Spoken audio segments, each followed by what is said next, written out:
Welcome to Sweet Life Beat Life. We hope this video helps. In this video, I will explain how to enable the Dashcam in your Tesla Model Y.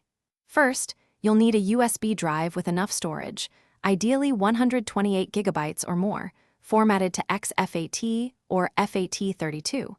Make sure to create a folder on this drive specifically named Tesla Cam. This preparation is crucial for the system to recognize your drive and begin recording.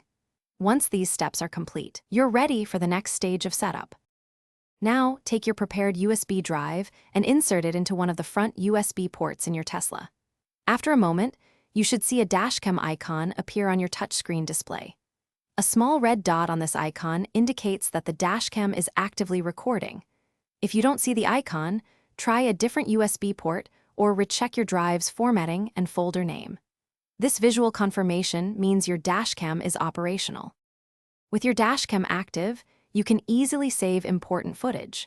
Simply tap the Dashcam icon on your screen to save the last 10 minutes of recording. Remember, Sentry Mode also uses the Dashcam to automatically record suspicious activity around your parked vehicle. You can review all saved clips directly on your Tesla's touchscreen, making it convenient to check incidents without needing another device. This feature provides peace of mind. To ensure your Dashcam continues to function optimally, it's wise to regularly check the USB drive for available storage space.